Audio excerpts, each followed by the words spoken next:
Have you ever picked up a telephone only to hear somebody else's conversation kind of like in the distance? That's crosstalk. Have you ever toned out a cable and then hear your toner in the distance on other cables? That's crosstalk.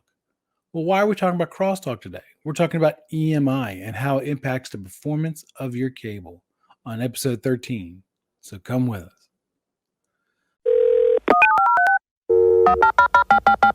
Don't hang up that phone. We've found what you're looking for. Welcome to the 5 Minutes with RCDD podcast. Well, seeing how we're pulling Category 6A, the most powerful twisted pair in the world, you gotta ask yourself this one question. Did I pull 295 or 300 feet? Well, do you feel lucky? Do you, punk? In this podcast, you'll learn the differences between a 66 and 110 punch tool, the proper way to install a support cable, along with terminating and testing parameters. What exactly does RCDD stand for? Really can't do diddly? Or just some guy that's just sitting around in a chair making podcasts. So join us as we talk about the ever-changing world of telecommunications, from ISP to OSP, from copper to fiber, design to installation. Now send the new guy to the truck for a bucket of dial tone and the cable stretchers, while you listen to an informative program on telecommunications. Here's your host, Chuck Bowser, RCDD.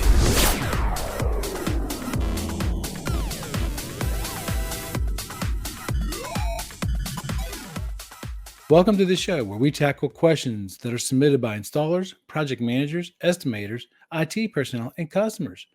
On this show, we help connect at the human level so that we can connect the world. If you're watching this show on YouTube, would you mind hitting the subscribe button and the bell button for notification when new projects are released, new programs are released? If you're listening to this on iTunes or Stitcher or some other podcast form, give us a rating. It helps us beat the algorithm. So that way this message can get out to more people. And then finally, have you submitted your email for the contest, the free BICSI Pocket Guide contest? What? You haven't? Make sure you go to bit.ly/CBRCDD contest. Again, that's bit.ly/CBRCDD contest for your chance to win one.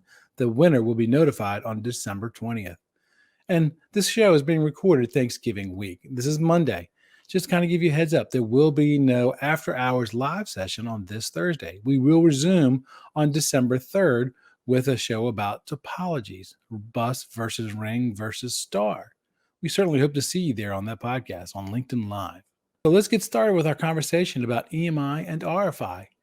EMI and RFI, they're very similar, but they're different. The way we treat them, the way we handle them, the way we mitigate them. EMI is electromagnetic interference. It's electromagnetic. It's electrical signals. RFI is radio frequency interference or radio waves that's interfering with your cable. EMI and RFI can happen on any category rated insulated conductors inside of any cable. And it will happen if you don't take steps to mitigate it, and will affect the performance of your cable. But before we talk about EMI, first we have to talk about the construction of a cable, because I have to assume that not everybody listening to this podcast is a technician and they know it. I might have an IT person who's never even touched a cable before. So there's a difference between a cable and a wire. Don't call it a Cat 5e wire. It's not a wire. It is a cable. A wire is a single conductor. A cable is an assembly of multiple conductors. So the first component is the outer jacket. The jacket can be made out of different types of material, plenum rating, riser rating. Those materials also affect its ability to absorb or ward off EMI.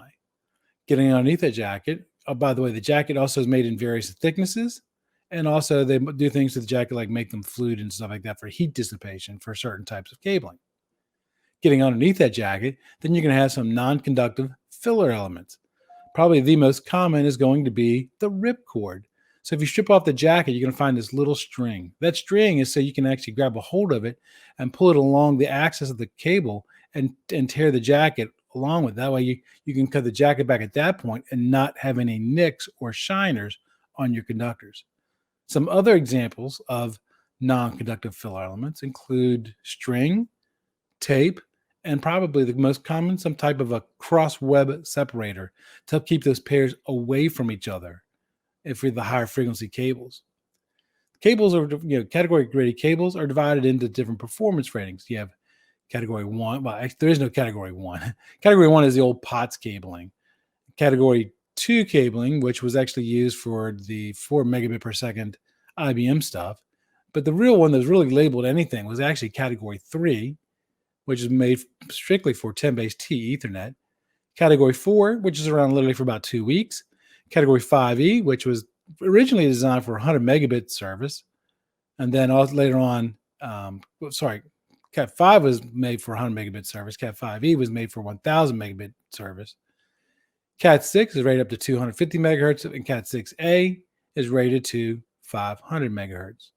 Now, the difference between this category rated cables and the signals that we're using is the number of pairs that we're using.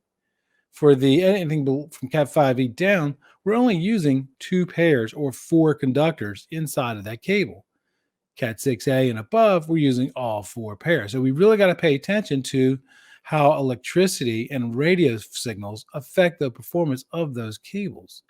Generally, when you look at the cable, if you look at them, you'll notice that each of those pairs, there's a blue pair, an orange pair, a green pair, and a brown pair. Generally, those pairs are all twisted at different rates. The more twist per inch, the more protection you have from EMI. That's why when you look at a category 6A cable and compare it to category 3 or category 5E, you notice it has a lot more twists. Now, the disadvantage to that is it makes it more difficult to terminate. And also, generally, when you get the Cat 6 and Cat 6A, the conductors are going to be 22 or 23 gauge conductor instead of 24 gauge, like for categories 5E and category 3, which makes them bigger, which makes them a little bit harder to get inside the termination field to terminate. As a general rule, you want to make sure that you untwist those pairs the least amount as possible. Here's a good tech tip for you. When you're terminating those jacks, take that cable jacket all the way up to the point of termination. That means all the way up to the patch panel, to the very edge of the IDC field, the insulation displacement contact. Same thing with the jacks. Take that jacket all the way up to the very back side of the jack.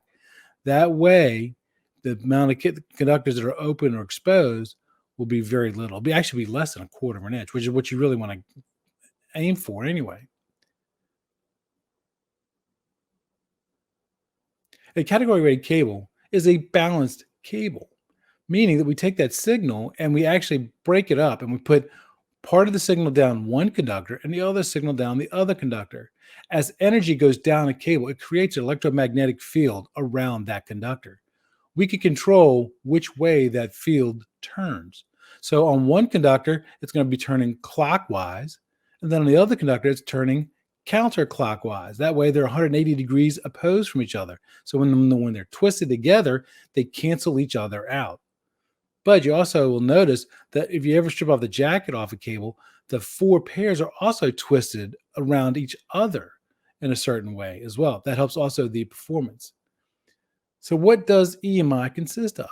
It consists of 3 components: an interfering source, a susceptible unit, and a coupling between those two. Now, going back and looking at the telephone call that we were talking about before, the interfering unit is the telephone call. The susceptible unit is the other pair that the other people were on, and the distance between them is the coupling. When you look at your toning cable, the interfering source is the tone generator. The susceptible unit is the pair that's adjacent to it, and the distance between them is the coupling. The further apart you take those, the less interference you'll have. Here's a trick next time you have this. If you're toning out cables in a closet and you hear the signal bleeding over, when you finally find the cable that you know is the one that you're toning out, take that cable and pull it away from the bundle and then put your probe up to the cables as you're doing it. You'll notice that the sound goes away. So EMI is divided into 2 major categories. You have internal interference and external interference. Internal interference includes near-end crosstalk, far-end crosstalk, power-sum near-end crosstalk, and power-sum far-end crosstalk. Now, this is why I explained about the cable construction earlier on just a few minutes ago.